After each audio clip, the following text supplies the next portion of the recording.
Max, after a team performance like that, is it too long to wait, 10 days to get back out there again?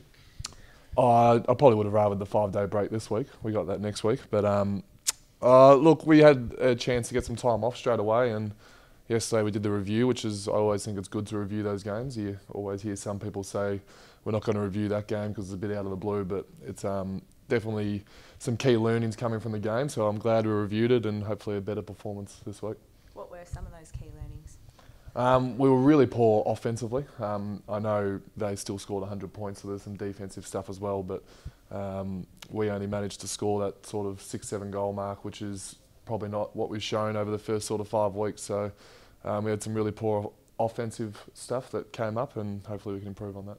Been a few people saying since that game on the weekend, Melbourne's got a lot of talent, they're building, but they still can't be trusted yet. Can you sort of understand that sentiment? Oh well, we haven't done nothing really. So we've had talent since I've been on the list, the whole 9 years I've been here. So we got to prove that we have improved and we have got a better mental state and we can play with the big teams. And unfortunately, we didn't do that on the weekend, but we got another chance this week, which is the good thing about the draw this year. We've managed to get Hawthorn and Richmond in a row, so we've stuffed up one, but hopefully we can get the other one. Have you spoken about, I guess, going into the 10-day break and then going into a 5-day break? And is there anything that you guys are doing slightly differently in the lead up to next week's game in preparation for the following week? If that makes sense. I think this is where David Misson can finally earn his money. We've got a 10-day, then a 5-day, which is something we've never had. I'm actually looking forward to it. I don't really necessarily love training as much as most. So the fact that we probably won't train at all during that period will be good. Change of grounds as well. It'll be our first game on Etihad. I'm not sure if that makes a difference. I just felt like putting that in the answer, but hopefully we can show a strong performance over both those games. You spoke about that mental state. How important is it to be mentally tough coming into Tuesday? Mentally tough is important in pretty much every contest you play in.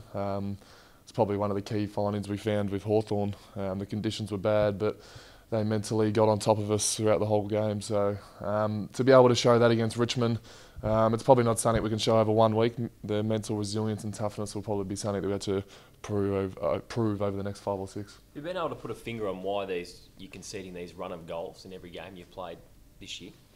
If we had have solved it, I'm guessing there would be less run-ons.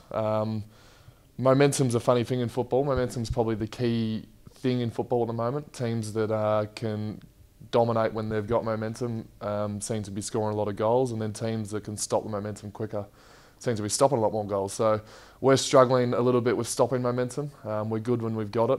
So there's a few things we're learning from the Hawthorn game, a couple from the Brisbane, even the Geelong game at the start of the year, where we probably could have done a little bit better. But stopping momentum is the key, and it's not necessarily means you have to go score a goal yourself.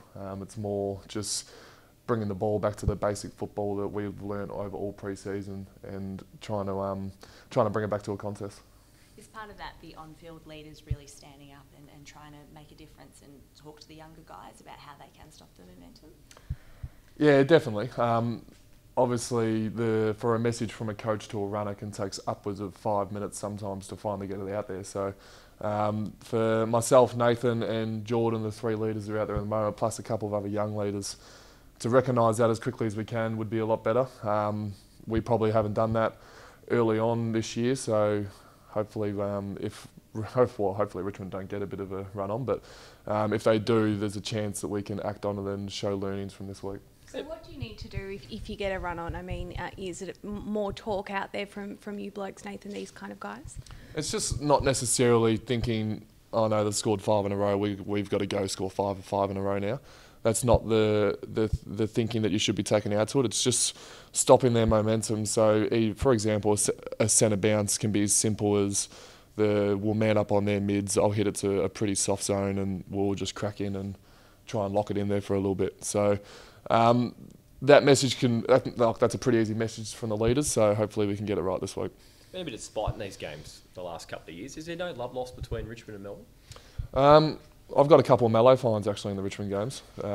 It's dating back about 5-6 years. So look, it's a great game. It's upwards of 80,000 this week, we hope. So usually a few players can get a little bit tense for that sort of crowd and the occasion. So I think it's relatively in good spirit though. Anyone in particular you don't like from Richmond? I was a Richmond supporter, actually. I grew up a Richmond fan, so I've got a little bit of a soft spot for them. I wasn't carrying on when they won the flag, but I did manage to get to Swan Street at some point during the night, which was good. And what about, I know you study your opposition ruckman pretty closely. What about Toby Nankervis? What challenges does he bring? He's the premiership ruckman at the moment. He's a quality player. I played him in his Sydney days, and he impressed me in the game that I played against him up in Sydney. So I'm excited for the battle. He's really hard at it, and I know he loves the contest, so it'll be fun. Seems like the big men are having a little bit of a revival with Brodie Grundy, yourself, Steph Martin, and those guys, and Nick Nat as well, sort of coming back and playing some really good footy. Are you pleased with that? The big men are finally getting some more recognition? Yeah, you worded that question well at the end there.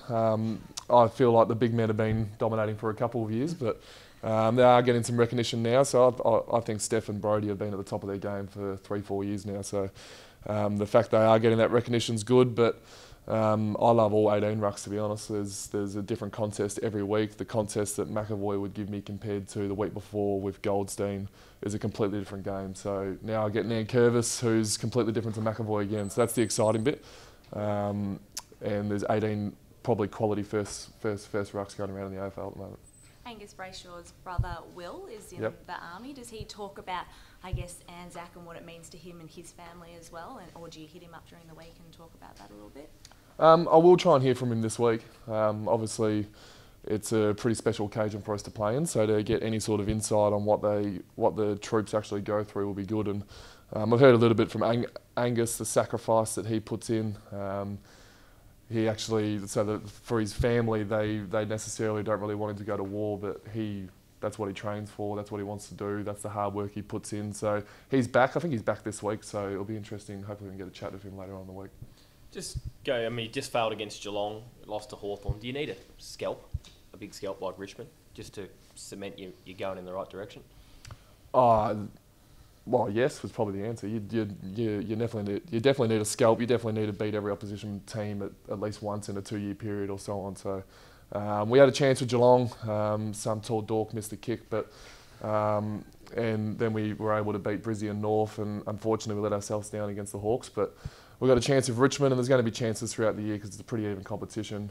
We travel to Port over in Adelaide, which will be a fun game. We travel to West Coast, so there's definitely going to be some games this year that hopefully we can put our front foot for. Speaking of that kick, you had another shot from pretty much the same spot in the first quarter against the Hawks. Yep. You're going to do some goal kicking practice maybe today?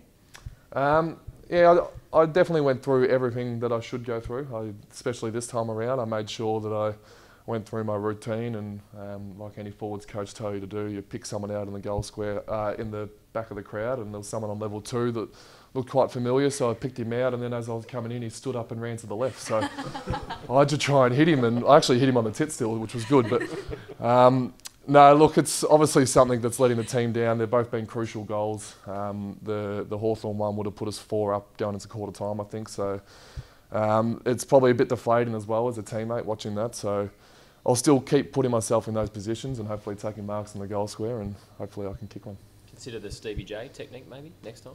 That one won't even score, so at least I'm getting a point at the moment with a set shot. I don't think I should do the Stevie J one. Beautiful. Thanks, mate. Thank you, Thanks, guys.